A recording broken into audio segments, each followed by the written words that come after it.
Publishing for Profit podcast is brought to you by Ghostwriters & Co. Earn more money by publishing better content and learn how to increase your thought leadership so you can build your brand. Head over to ghostwritersandco.com for more information. That's ghostwritersandco.com. And now, your host, Joel Mark Harris.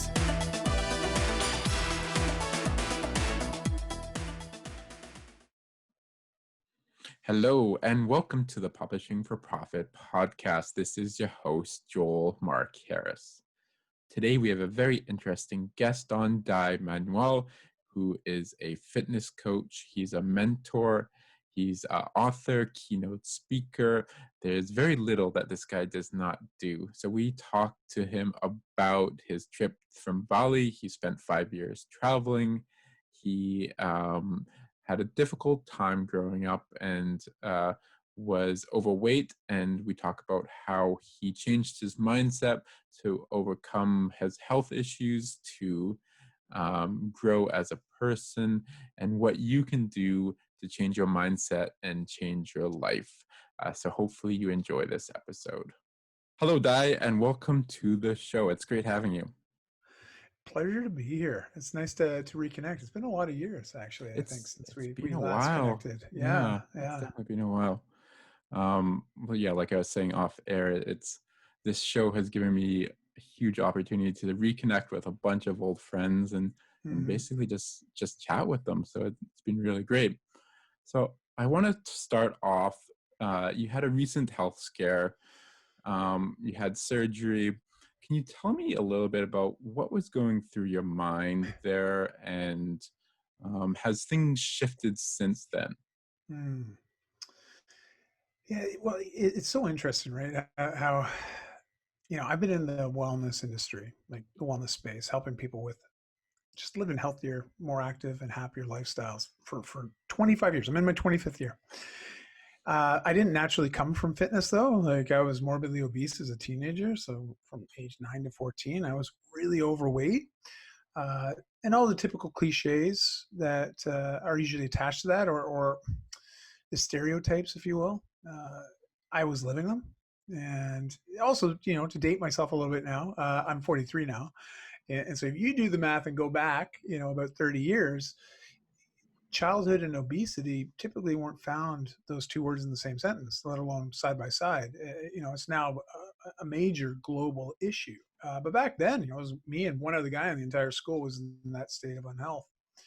So going through that process, I already sort of developed a new mindset around feeling good, like feeling healthy, feeling, trying to do something that reduces the aches and pains, helps me have better energy, helps me manage stress a little bit more effectively, just really prioritize. It became a pillar, a core value for me is my well-being. So I have a specific relationship with health. That's why I embraced it as a career path as well. And a number of years ago, I was diagnosed with an autoimmune disease. And, autoimmune diseases are very prevalent. You get a room of 100 people and you throw a pebble out there, you'll probably hit somebody with an autoimmune disease. It's just the odds are stacked against us. And I'm not going to go on a pulpit here and talk about why I believe that it's so prevalent, but I definitely think there's some trends and we're seeing this happen more and more. But there's such a varying degree of ailments, if you will, in these sort of chronic conditions. In my case, I have no neutrophils. And neutrophils, so your bone marrow produces some beautiful stuff, that helps stave off infection, helps fight fevers, viruses, that kind of stuff. My bone marrow is really healthy, produces a lot of great stuff, but my body's killing off this component of the white blood cells called neutrophils, which leaves me with nothing, no line of protection. And so what happened just a few weeks ago was I had an infection stem from just something minor, just a little minor ailment. Next thing you know, after about a week and a half of dealing with a fever and hoping that things got better, ego gets the better of me, and not to stereotype men, but it was in a region of my body, a lower region where I was like, I don't really want to go and show this to the doctors, and next thing you know, this minor thing that most people would never have an issue, it turned into an abscess, and it was getting worse and worse. And got to a point where after 3 days of not sleeping because the pain was so bad, I was like, okay, my wife was actually the voice of reason. She's like, you're going to the walk-in clinic. And so, As wives are, yep. and it is, but, and it's funny, right? Like I work with people and I help them through stuff like this. And meanwhile, I was not listening to my own best advice. And I think a lot of us that work as coaches or mentors, we have that tendency at times that we know what to do, but sometimes we just don't do it. And I found myself in that same situation because the ego was getting in the way. And I went to the walk-in clinic. The guy looked at me and he's like, "You got to go to the Emerge right now because I can't help you." And then 3 days later, surgery later, fever broke, the abscess was drained, and I'm now just over a week in, and I'm feeling back to normal. Right, I still got some antibiotics, but what really I took away from this, is that health is just so finite. It's not infinite. It is very finite. It's also very sensitive and delicate, to the standpoint that as much as we think we're living a certain way and making the best decisions and taking the best actions, you just never know. You just never know. And I think COVID has been a prime example of that. It's a virus. It's a mutation on an existing virus that we've already got a lot of information, a lot of data, and a lot of history with, over the last 15 years. However, this new strain, whoa, look what it's doing. It's wreaking havoc globally. Could we have anticipated that? Could we have made decisions based on that? Well, in hindsight, I guess you could say yes, but let's be honest. We're just living life day to day and we expect things to stay as they are. Mm-hmm. And then one little thing comes in there and it challenges our status quo. And so going through this experience has made me just realize, wow, sometimes these smallest of things that just needle at us on our sides, creates a little bit of discomfort, but not enough for us to want to make a change. And I've realized that I've got to be much more in tune with my own body, to the standpoint that as soon as those little things start to needle at me, better to be overly cautious than not cautious enough. And I'm living proof of what happens if you don't pay attention and you let it go on too long. It's like, whoa, it was pretty extreme. So yeah, I've got just a sort of a reminder of what health is, especially for me, and how fragile it can be at times. So you have to be really careful with COVID then. I do. I've gone out very, very little, very little, which is really hard for me because I am a social being. I do like connecting with people in person. And so shifting to that, as well as my family's had to make adjustments because of my autoimmune issue and being in this, as my hematologist joke, she's like, "Oh, you should just live in a bubble." I'm like, "Yeah, whatever." I'm not going to live in a bubble, be bubble boy. So we've had to make certain changes and pay attention to certain things. So yeah, I've definitely had to make some adjustments, and the transition has been pretty smooth, but it's also created its own fair amount of challenges. But we're all experiencing them, and mine's not really unique or special. There's a lot of people that are in those susceptible states of their health, so they're a little bit more high risk, and I'm definitely one of those individuals. Yeah. Do you have any advice around, I guess, just keeping a positive, maybe positive attitude's not the right term, but a good mental state around COVID, and people who are in your situation who have to be really careful and who have to limit the contact of people? I've had my moments, right? I feel like it's been a bit of a roller coaster these last few months because emotionally, it's challenging, right? Like we are social beings. I really believe that. We are people that For sure need contact on some level. To go a whole life without that would be very challenging. I think for majority of people, if not all people. Like you look at the early studies that happened, I mean, many decades ago, but they looked at babies when they were first born, and they didn't have immediate contact, the fatality rate was far greater than babies that had regular contact from the time they're born. And so I think there's something to that. So it affects us emotionally, psychologically, even physically as well. But all these things are tied. And uh, I always try to recommend to people that, just give yourself permission to just stop everything that you're doing, take a deep breath, reflect on the things to be grateful for in the moment. And if you're healthy right now, you got a roof over your head, you got food in the fridge and in your belly, you've got healthy family and friends out there in the world, there's much to be grateful for. Before we started recording this, we were talking about that, right? This perspective on life, and the fact that, things could be worse. And so I think it's really celebrating and appreciating the things that are good, that are going well for us. And don't forget those, because I think it's easy to minimalize those things, right? To marginalize them to the point where all we can focus is on the negative.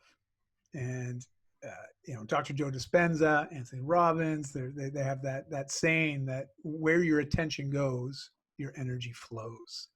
And I think, you can focus your attention wherever you want. But remember, that's where the energy is going to go. So do you want it going towards something that's negative, or do you want it going towards something that's positive? I try to err on the positive side. And it's not always easy, but it is a choice. It is a choice. And that's why I say creating a little bit of space for you to just take a step back, take a deep breath, and reflect on the things that you have to be grateful for right now. Sometimes that's just enough to interrupt that pattern, just long enough that you can say, okay, I'm starting to go down that negative path. Woo, let's pull it back a little bit, reset, refocus, and then get back to it. You talk a lot about your 5 pillars in, previous interviews on your website. Can you talk a little bit about what those are and why they're important to you? Mm. Well, I think we all have core values, and maybe some people aren't as clear or haven't really defined what those are to them. But I think for anybody that's listening to this, if you think about, like, what are the things that are really, really important to you? Like these things that you truly value. And they probably are these underlying ideas or beliefs that actually dictate a lot of your choices and your actions, even how you react or act, depending on the situation you find yourself. And the easiest way I can put these into a framework that we can understand, at least be able to conceptualize, is I've found that alliteration works really well. It's also probably the writer in me. You're a writer as well, Joel, so you know this. I use 5Fs, and I use a metaphor of a home. And if you envision a house, like you're going to build a house, and I'm going back to my grade school. I'm not an artist, so my artistic, I'm no Bob Ross. Okay, so I'll draw the 4 walls, I'll draw a roof, and usually a foundation, some grass, maybe a tree, and some birds in the sky. But they're very remedial, and I will look at that house though, and that's our standard idea of a house. Well, there's a foundation upon which we construct this idea of what a home looks like. And if we make this home analogous for our life, well, how would you want to construct your life? What would you like your life to be made of? What's going to allow you to weather the storms or the earthquakes or whatever comes at us as we live this life? And so I use this idea of the 5S, where there's fitness, family, faith, and finances with an overarching roof of fun, built on a foundation of health. And for me, these are very important. They're values that if you were to ask me the same question 20 years from now, my answer would probably deviate very little. It'd probably be almost the same. And that's how I let people know. It's like, whatever you believe to be true to you right now, things that you prioritize as important in your own life, they're absolutely true to you. And chances are we have the same conversation 10, 20 years down the road. I bet you the same ones will come up again. And that's how you really know that there are these integral values that you integrate into who you are. And family is really important, but family could also be relationships with others. It could be friends as well. It could be associations, community. But this idea of these closer bonds, We are very communal people. We need these relationships, I believe, to truly function at a high level. And so family is a priority for me. Fitness is just a direct conduit to improve our health. So remember, we talked about this foundation of health. Well, do you want a dirt foundation or do you want a marble foundation? And what do we do to reinforce that foundation so the home or the life that we erect on top of it has the best opportunity to thrive rather than just simply survive, right? And so fitness, I know if I do certain things and move my body in a certain way, practice certain type of a proactive approach as it relates to even my nutrition, which I classify under the fitness umbrella, I know it gets me in a good situation where I have a better opportunity to just feel good energetically, to also stave off potential health scares. Not to say that's guaranteed. I live a healthy, active lifestyle, but look, boom, I just got sick, and it happens. Fortunately for me, it doesn't happen that often. and I truly believe that it's because I have this focused effort to try to reinforce that foundation through fitness. Finances, well, we live in a global economy. And if you want to be someone that collects experiences like our family is, we don't collect stuff. We're very minimalist. And that's why we've been traveling the last 5 years, is that we don't have a lot of stuff to track around, but we do like to collect experiences. But for many experiences in the world and to live in different cultures, it takes money. And so having a solid understanding or at least a mindset around being financially responsible, I think is important. It's just in the world that we live, and if there's a commune out there I can join and I don't have to pay for anything anymore and it provides me everything that I ever wanted, great. I haven't found that place yet. So finances remains one of the F's. And then faith, right? It's this idea that there's something greater than us as a solo unit, as a unit. And I believe that mine's non-denominational. And so for some people it is religious based. It's wonderful. It's great. I love that. For me, it's more about just leaving this planet as a better place than it was when I got here. And then the roof of fun. If you're not having a smile on your face every day, there's something not going right. And so that is sort of the 5 F's in a nutshell. And I invite people, just draw the home, have the 4 walls, the roof, the foundation. You define what those values are to you. This is just one that I found works for me. It's one that I share with people. Some people relate to it. They might take a few of them, but they might add in a couple of their own. That's cool. It's your life. Do that, but don't just not define it, because by defining it, it at least gives us a little bit of clarity as well as confidence, given situations where things may not go according to plan, and that's where I found those core values to be very instrumental, is when challenging times have arisen and been put in front of me, because of that solid understanding and the constant reinforcement of those walls. I have some good habits. I have some great people, some amazing support that allows me to weather those situations better than if I didn't have those. That's awesome. So when you mentor somebody or coach somebody, do you start with the 5 F's? Is that like a good place to start? I find it's a good generic place to at least give some understanding. I think a lot of us, and I'll speak from my own personal side of things, especially, is uh, sometimes taking these sort of they're concepts that may not be natural or instinctual. Like we just don't have a general understanding because our points of reference may not be there. Like when you start talking about, well, what's your core values? Some people might be like, I don't understand what you're asking. Like, I don't even know what a core value is. So if you don't have that basic understanding of what some of these terms are, it's really hard to see how it fits into your own life or how it can even benefit.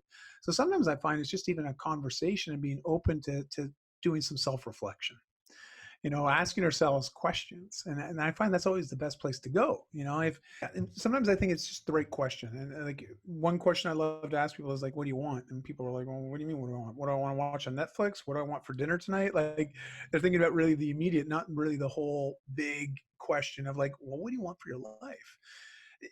Because we can sit by and just let life happen to us.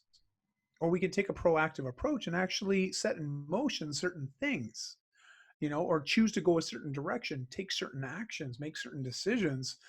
So we can be proactive in the design of our own life. And I love this idea of life design, lifestyle design, because it very much implies that there's purposeful action being taken.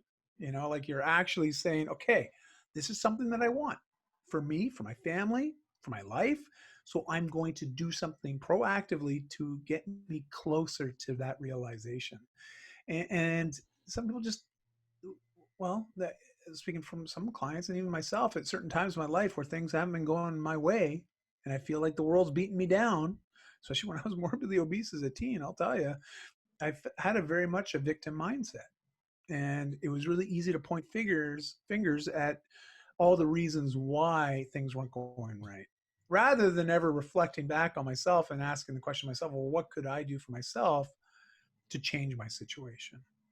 And there's a beautiful quote, and I don't remember who said it, but it's this idea of the fear of change, right? Like when we fear the idea, the prospect of when the fear of not changing is greater than the fear of change, we know we're ready to make a change, and So that's true. what Yeah. it's happened to me many times. I've Mm-hmm. gotten to that point where I'm like, gosh, yeah, I'm not liking where things are at right now, but I'm more afraid of staying exactly as I am and having to endure this, because I can also tell and be honest with myself. Well, if I continue to do the things that I'm doing, that's producing these negative results, do I anticipate them getting better by me not actively doing anything different? Einstein had a theory on this, right? And Mm-hmm. so quite literally, and it's that self-talk, that self-reflection, and just that giving ourselves the space to even ask the question and think about the answer. And it's not necessarily easy stuff, because I think a lot of us get caught up in the day-to-day. Life Mm-hmm. happens whether we want it or not, and it is easy to find ourselves feeling overwhelmed at times, and yet and this is something that I've had to address in my own life at times. Like I used to play a lot of video games in my 20s, and then I got into golf as well. And when I started looking at golf and video games versus some of the other things I wanted in my life, I realized all the time that I was investing in these other activities was more actually a form of escapism for me. I was avoiding doing the things that I knew I wanted to do because I knew it would make some positive changes for me. Yet I was more afraid of the idea of actually going for those things because I was afraid of failure. I was afraid of not actually succeeding. And then, so why bother? And this mindset that it's really easy to fall into that trap. I don't know if you've ever been down that path as Oh, well, Joel. yeah, But definitely. I gosh, think it's that's crazy, universal. right? Yeah, Yeah. Yeah. for sure. So, So you were talking about having a victim mindset as a mm, teenager. What mhm. shifted in your life to make those changes, to become more healthy, to eat right? Um, and and what can somebody do to that recognizes that in themselves, and how can they make changes?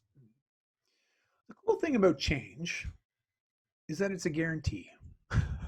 Like, and what I mean by that is, Mhm. Buddha said, like 2,500 years ago, this too shall pass. But everybody, when they hear that quote, they automatically presume, oh, if something bad's happening, don't worry, that we'll get through this eventually.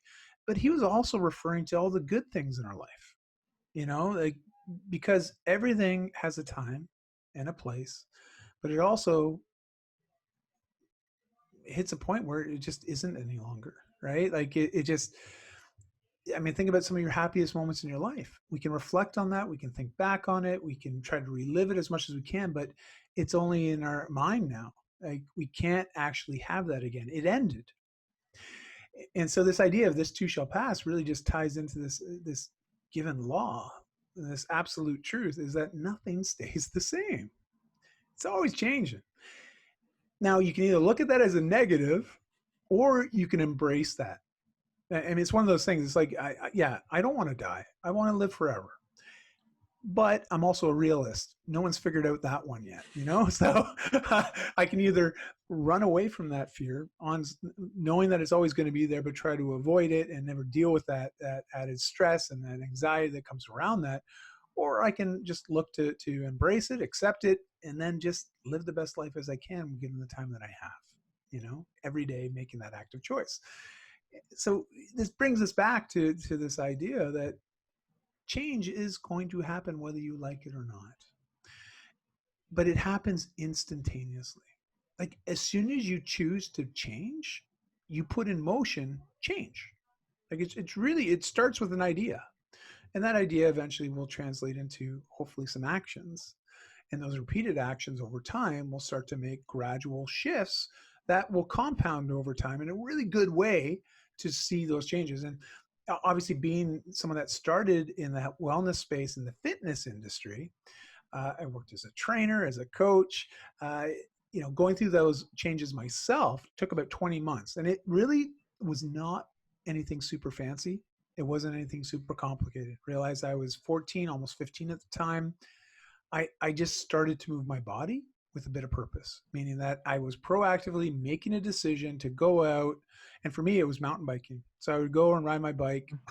And I'm totally dating myself. My dad would let me borrow his Sony Walkman, the old yellow Yeah, I ones. remember. And I had oh, one. dude. Yeah, So you know exactly what I'm talking I about. know exactly. Yeah. And remember, it would have the autoplay and it would flip, right? So Mm. I would listen to one side, and as soon as it flipped to the next side, I would then know that it was time to turn around and come home. So I would be out for anywhere from 60 to 90 minutes of just cycling. And I was fortunate. I lived in a small town in rural Ontario, so there was lots of country roads to explore and lots of hills. So I got a variety of intensities in that time. And so I would do that almost every day. I just get out and move my body. And then I also educated myself on nutrition and just trying to understand, okay, the effects of sugars, what does pop do for me, and just starting to understand this thing called calories. What does that even mean, and starting to veer more towards just eating whole foods, less processed foods, less things out of boxes, right? Less sugars, and just little bits every day, just trying to not necessarily end entirely all these habits that I had, but rather just shifting them. And yeah, I didn't notice any big changes the first few days, let alone the first few weeks. But over time of doing this consistently every day, man, things started to change. I started to release some of the fat. I started to put on a little bit of lean muscle mass. My body also started to embrace some of the testosterone that was being brought into my body at the time, because I was late to get into puberty as well, based on my state of unhealth. But as soon as I started getting healthy, it kickstarted puberty, which also provided some benefits. And 20 months later, I had literally shifted my health to a point where now I was perceived as a healthy, active individual, and with that came a different perception of myself and a certain confidence. So actually, what got me excited about coaching and mentoring people, because people started asking me questions like, "Man, how did you do this? What did you do? Can you help me?" And I loved helping others do the same thing, to at least get started on these journeys.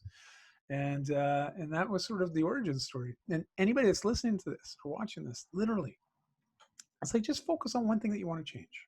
Just one thing.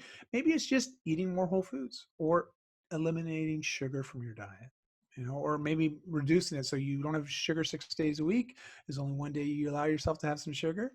But just these small little things. Maybe for some people, some of my clients, I'm like, I just want you to get out and walk for an hour every day. That's it.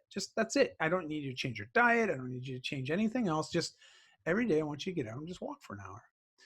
It's incredible what happens when you start doing something that really creates this positive shift inside of us, because energetically, this energy that we feel when we start to live a little bit healthier, start to do something that shows ourselves that we love ourselves, that we actually care for our well-being, it compounds very quickly and in a positive way. And it opens up so many other possibilities for us, where all of a sudden we realize, whoa, I can actually do this. I can make some changes and I can feel the benefit. And that's very contagious. And those small little changes can lead to big changes, just because now you have the self-belief and the self-confidence that you actually can do it. And I'm more about empowering people to learn how to do it on their own than rather have to rely on me. I tell it to a lot of my clients. I'm like, yeah, we're going to work together for a few months, but my goal is by the end of those few months, you can look at me and say, Dai, I got this. I got this. I know exactly what I got to do. This is my lifestyle now. I'm on deck. I'm ready to go. Let's play, and I find that sometimes you just need a little bit of hand holding to begin, but once you got it, you got it. You can't unlearn that stuff, you know? Who was your first mentor and how did they help with your shift in perspective and make changes in your life? When I really think back on it, my parents were great mentors just by role modeling. They were very much self starters.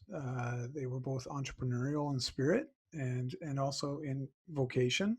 They always had, well, my mom always had a side hustle, even though she was working full time in the health space as well, but as an RN, a registered nurse and healthcare provider.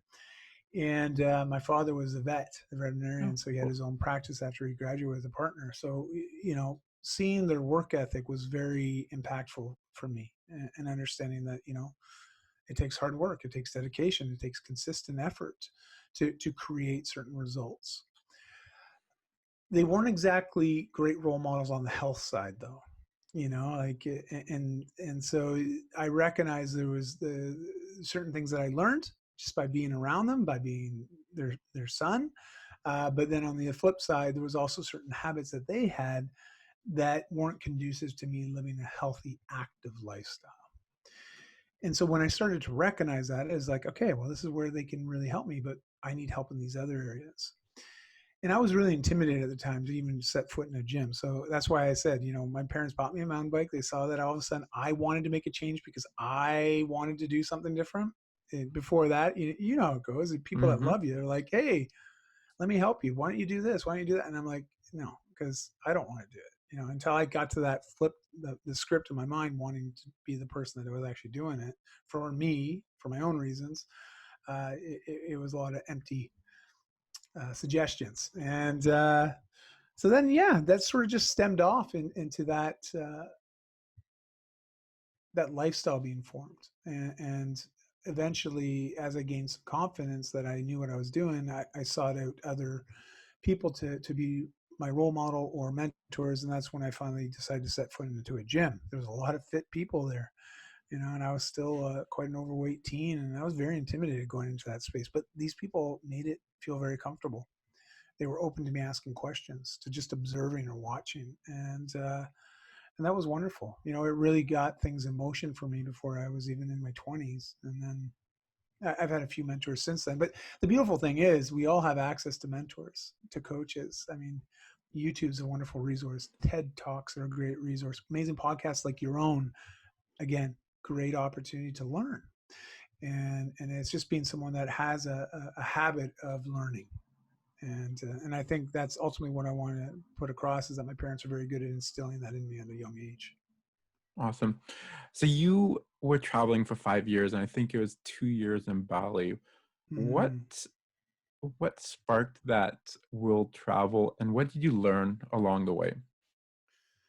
Yeah, well, I was, our family, for 17 years, I worked within a very specific space. I was a founding partner of a company, a retail operation that sold fitness equipment. And I really loved it. I thought that was what I'm meant to be doing. Like when you really find that thing and it aligns with your passions, your purpose, you feel like this is it. This is my why. This is what I should be doing.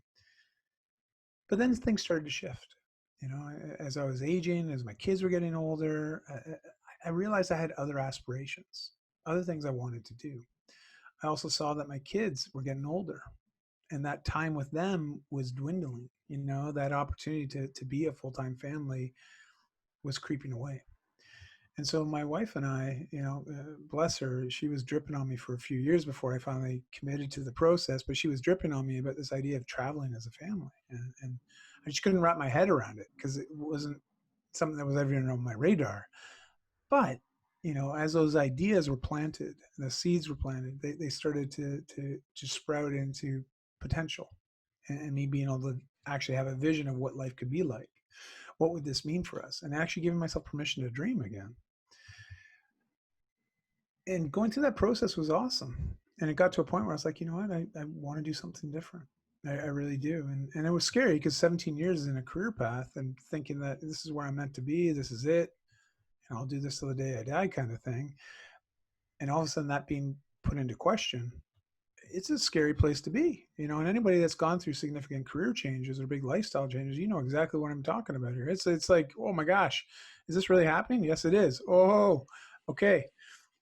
Here we go. I don't really know where we're going to go or how it's going to work out, but what the hell? Let's just give it a go. Because what's the worst that can happen? And for us, it was like, okay, well, we both leave our careers, we pull the kids out of school, we give away all our stuff, pack up our SUV, and start traveling.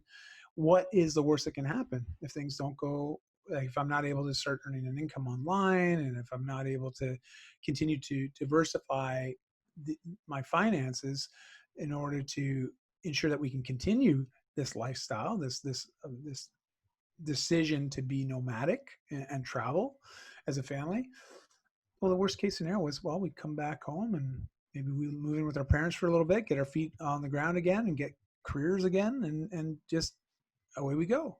That was really the worst case scenario. Yeah. And when you go through that process, as Tim Ferriss calls it, fear setting, right? When you go through this process of really asking yourself, well, what's the worst that can happen?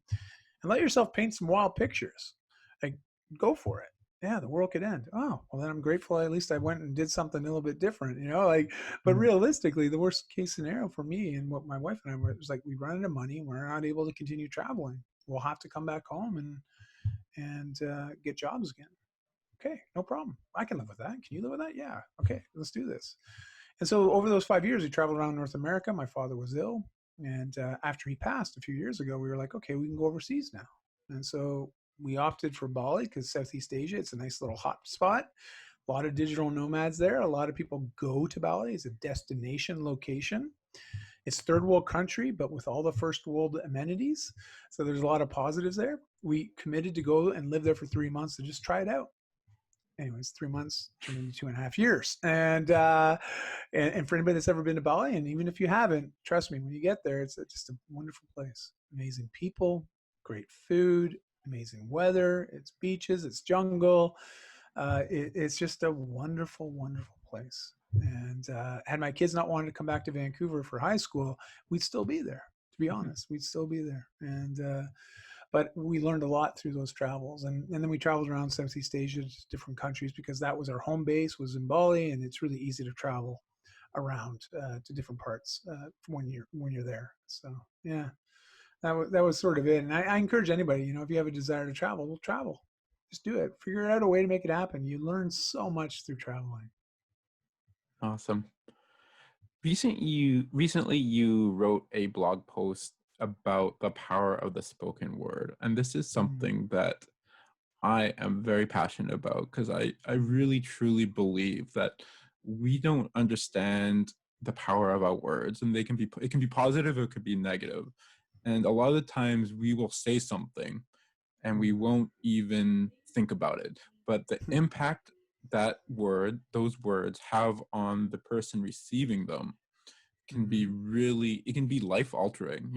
It can be, just something casually said on the playground, like you're stupid or you can't do this. Yeah. And people Yeah. carry that for the rest of their lives.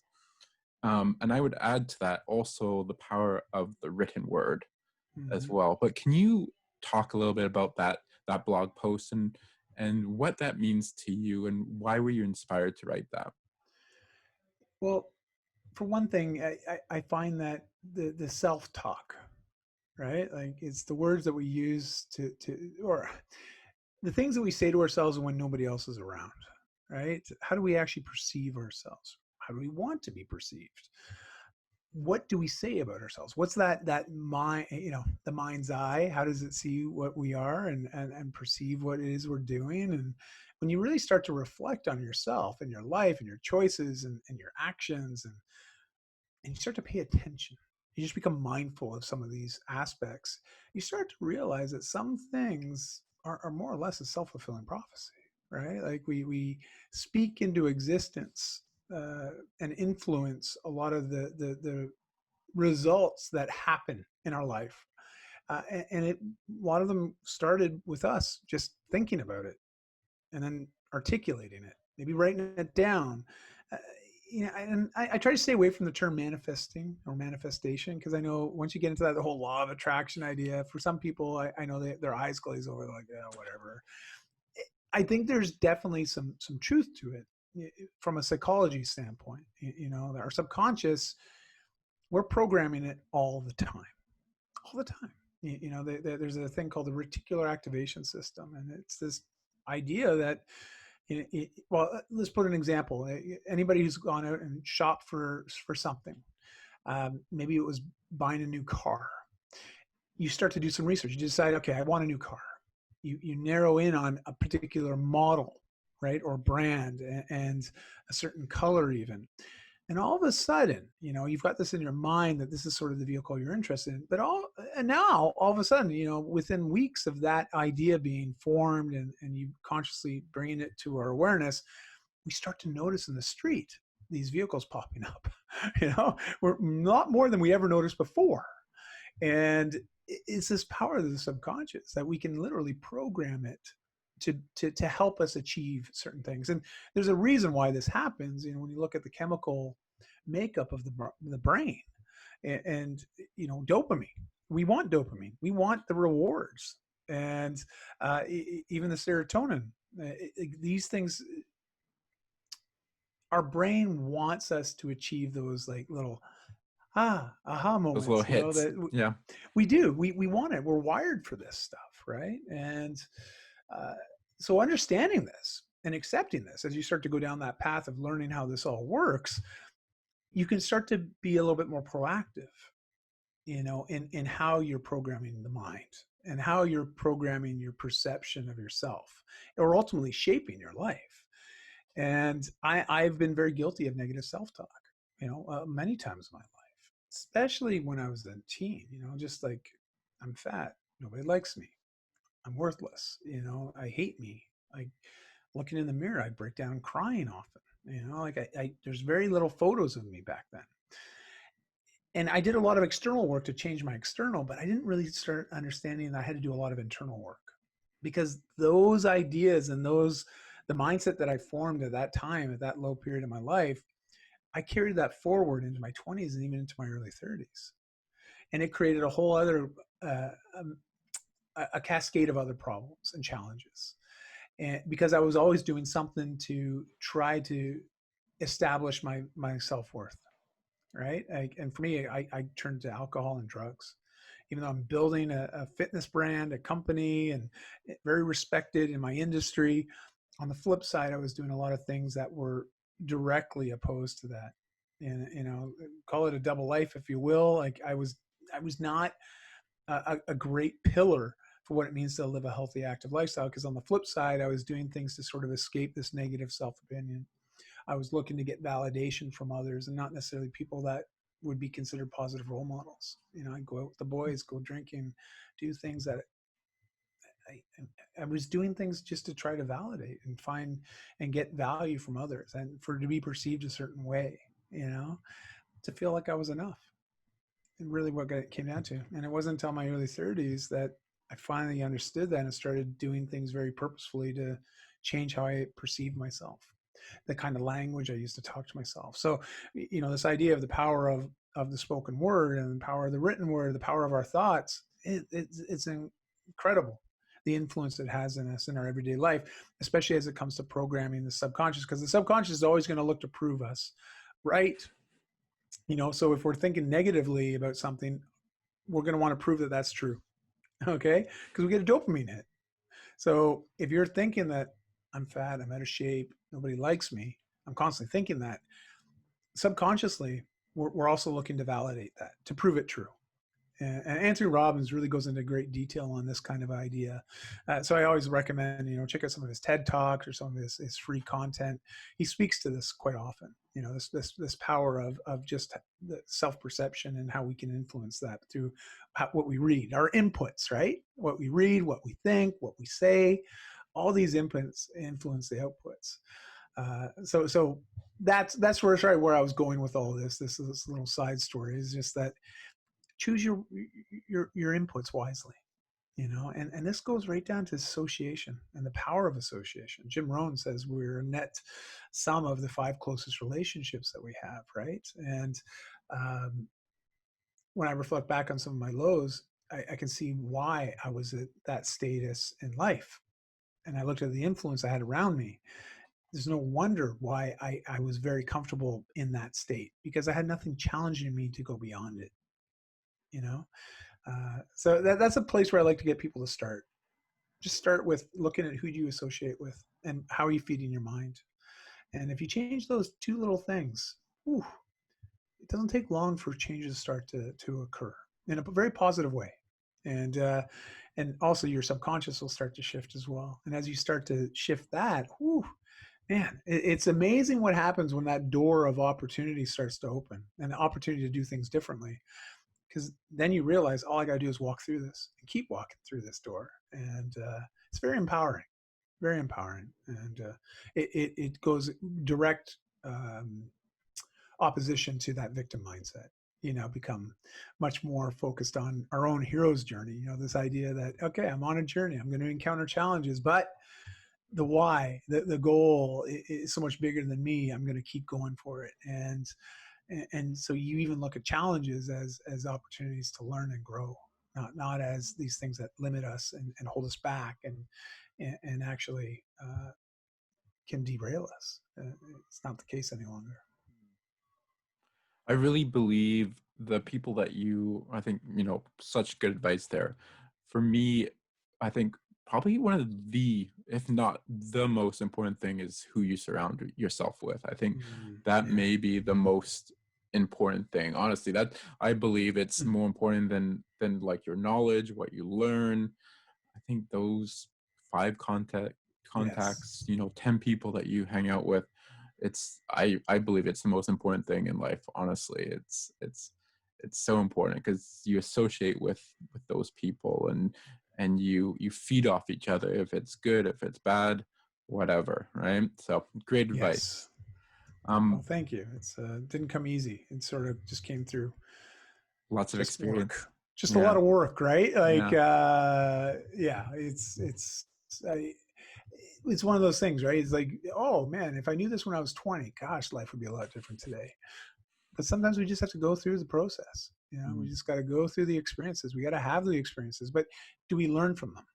And I think it comes to a certain point where we just got to reflect. You got to self-reflect. You got to take an opportunity to look back on some of the most challenging moments that we've had in our lives and say, okay, well, how did that positively actually impact me?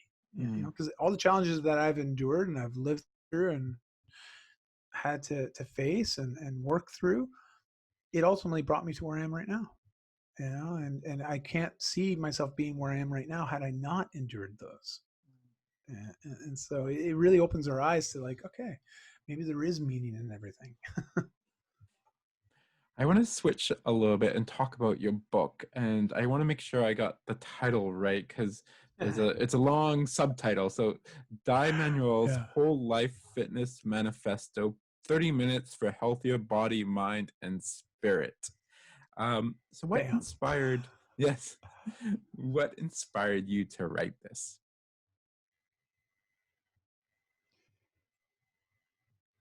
So, well, let me put it this way. I think a lot of us, at least a lot of the people that I've connected with over the years, especially while I've been in the fitness industry, there's a lot of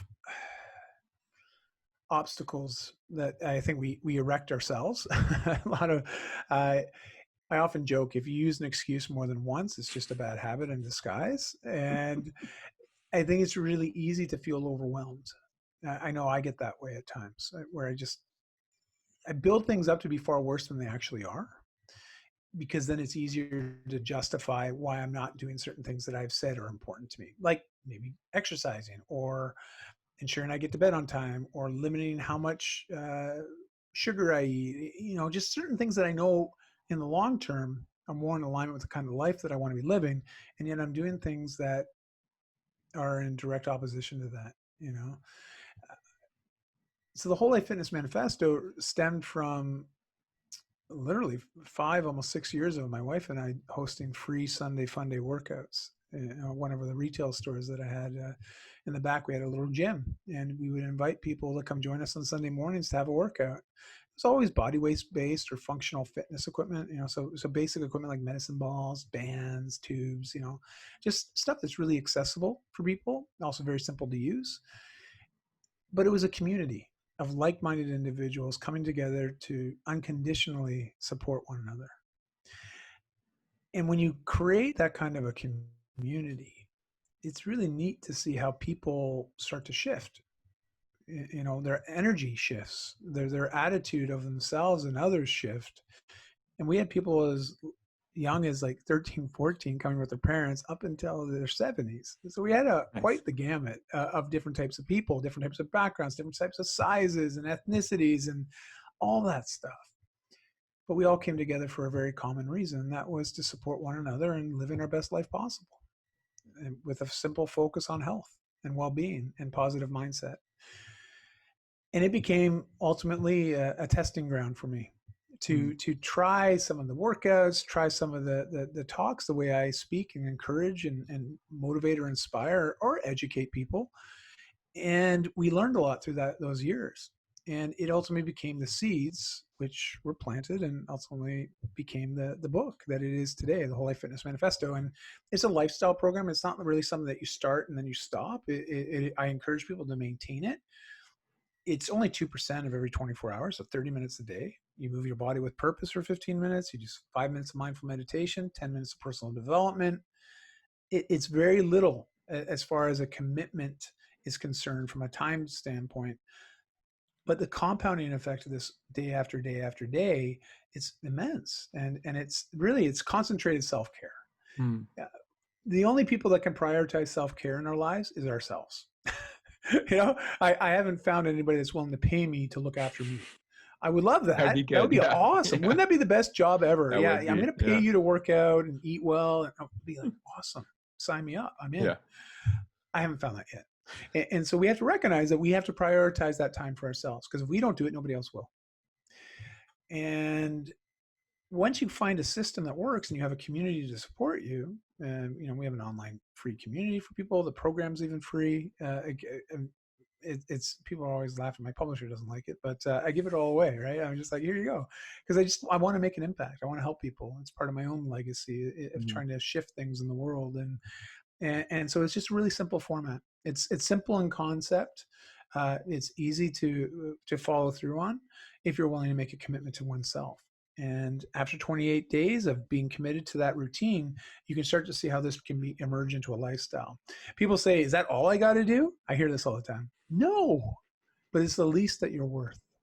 The very least that you deserve is 30 minutes of your own focused energy on your self-care to improve your body, your mind, and your spirit. Because this translates into every other aspect of our life. Once you start focusing on this and you prioritize some time for yourself, man, things just start to change. And I always tell people, they're like, well, what's the catch? I'm like, there is no catch. It's free. Here you go. Like, just do it. Commit to it and do it. And people are like, well, I don't know how to do the exercise. I'm like, well, listen, my wife and I recorded all the videos. You do the workout with us. We lead you through a 15-minute workout. We do 5 minutes of mindful meditation. And then we give you some suggestions on what you can read or listen to or watch for the personal development. It's like super simple. I'm like, dude, give me 30 minutes and I can change your life. As simple as that. And it's been a lot of fun. It's been very rewarding. And so that's it in a nutshell, Was there a point that you said, okay, I gotta write this book, or was that just sort of a natural progression? Well, you're a writer as well. And especially when you're someone that creates a lot of digital content, you probably find that you start to be branded as a certain individual, certain beliefs and certain ideas and certain values. And we often talk to those values in a way to inspire, to educate, to motivate people to take charge, maybe of their businesses, maybe their life, maybe their family, lots of different reasons. We have certain things that we're passionate about. And so I became known as I started sharing on social a lot of my own personal views and started blogging my own personal journey 14 years ago. People just started asking questions, and often I would take a question and turn it into a blog article. I'm like, well, because if there's one person thinking this, one person asking, there's probably a lot of people thinking it. And unfortunately, Google proved that to be right. And people were looking for those questions or answers. And over time, I felt it was something I needed to put out there, Mm. because it was just too many people with the same objections coming to the forefront and asking for help. But I wanted something that was accessible, something that was scalable, as well as something that was effective, that provided the result if people followed through with the commitment. And yeah, it got to a point where I was like, I can't not write this book. I got to put this out there. And it's been a very rewarding process. And the neat thing is you don't make money on books. Like, I mean, I guess you do if you're like, J.K. Rowling or Stephen King or Stephen King, something. yeah, But yeah. Dean Koontz, or these guys that sell millions and millions of copies. But uh, it's the opportunities that the books provided me has been so rewarding. Many keynotes, working with some amazing associations, working with some fantastic brands. Just it's opened up a lot of doors for me to make further impact in people's lives, and that's how I always looked at it. Was here, this can help change people's lives, but now it's also giving me opportunities to take that one step further and be much more engaged with individuals and or associations to help facilitate those transformations, which is a big reason why I do what I do. So writing the book's been a great exercise in that modality. Cool. What is your writing process like? Do you like to write in the mornings, or is there creative time for you? And how do you go about thinking about writing? It is. I do not have a fixed process. I'm not like a Seth Godin that writes every morning and religious about it. For me, I sort of just, when inspiration hits, often if I'm asked a question and I see the question recurring, sometimes in some of my groups on Facebook, I'll see people have a conversation on some topic, and I'm like, oh, that's a really good topic. I can add some value around that, or I'd like to learn more about that. For me, a lot of times, just because I want to learn about something. So a lot of the blog articles on my site are geared to helping people with lifestyles, right? How to live a healthier, happier life. And so a lot of the content echoes that. It gives people useful things that they can implement and see some positive changes or shifts. And so that's sort of what works for me. But if I had to choose a time of the day to do it, it's usually early morning. I'm an early riser. I'm usually up between 4:30 and 5 a.m. every day. And I like some people call it the witching hour, right? And for me, that's my witching hour, I should say. It's that before the world's awake.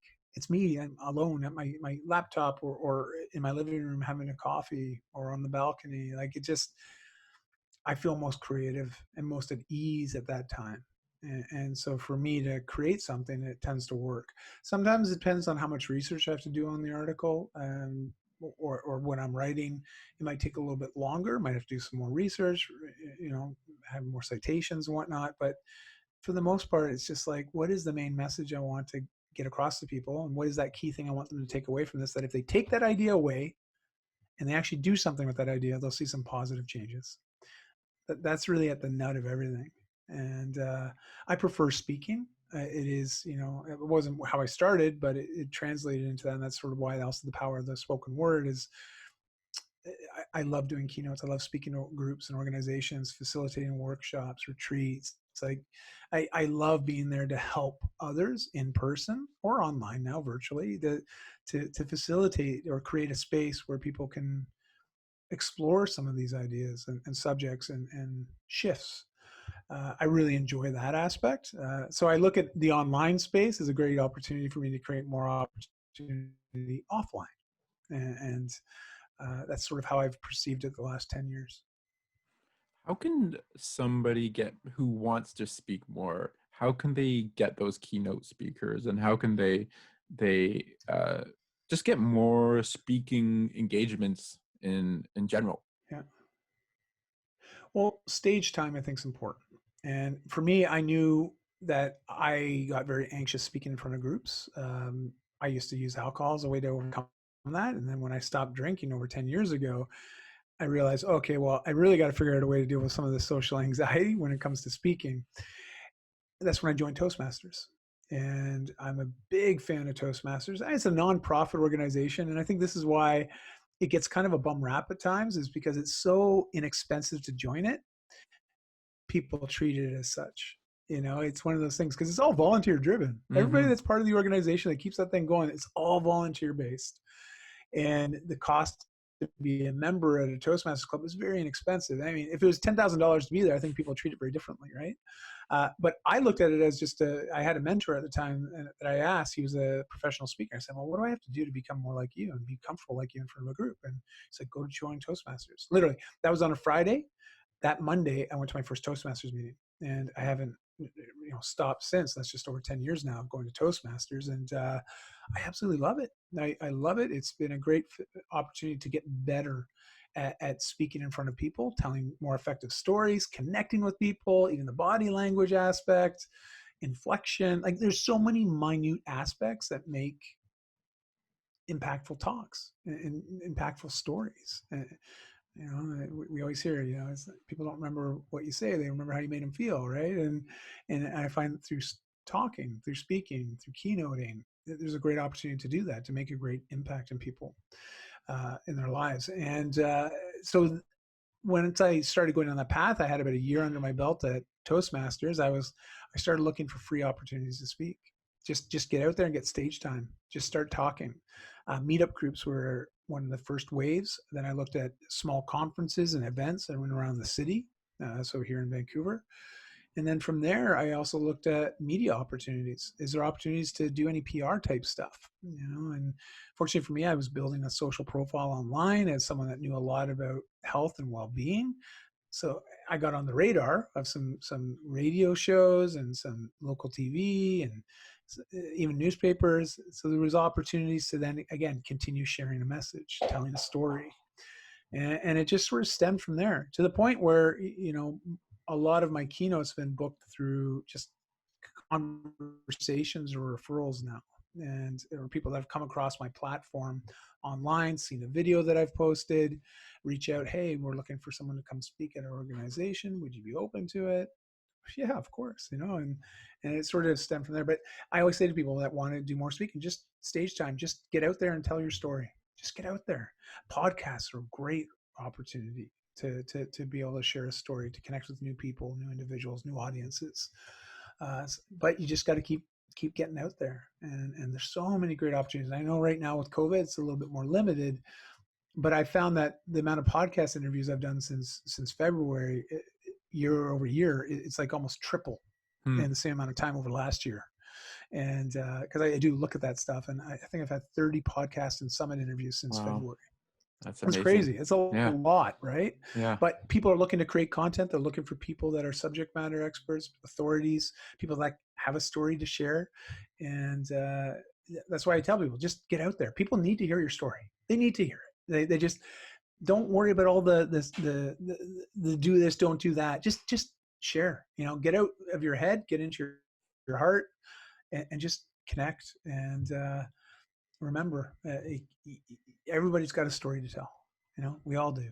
And so that's sort of what I recommend for people that are just getting going. But of course, if you have more questions, that I always encourage people to reach out to me. I'm happy to direct you a couple other places where you can look. Cool. So I want to wrap up with this last question. What Sure. book most influenced you in your life? So there's been a lot, and when I think about different phases of my life, there's been different books. When I think back like 20 years ago, one of the most impactful books that I've read is The Alchemist by Paulo Coelho. I absolutely love that story. It's a work of fiction, but the underlying message is very powerful. And I love it. I think it's just a great book, a great story. But this idea that a lot of us are out there seeking certain things, but often we already have exactly what we want before we even start the journey. And so it's also that reflection within and that value proposition. And I am worth it, and I am enough. And so there's a lot of cool things there. So that was really impactful. But most recently, some of the books that I've read that have really impacted me, and especially last month, actually, I just read Viktor Frankl's Man's Search for Meaning. Good one. Yeah. Oh my gosh. What a story. Like just incredible. Like just, for people that aren't aware of his story, he's a Holocaust survivor. He was in his mid-20s. He was a young psychologist who ended up being shipped off to Auschwitz with a lot of the other people at the time, and he survived.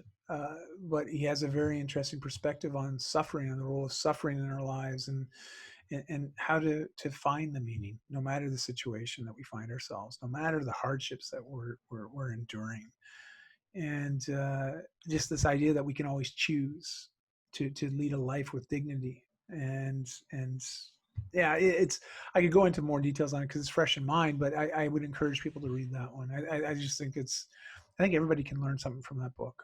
Hmm.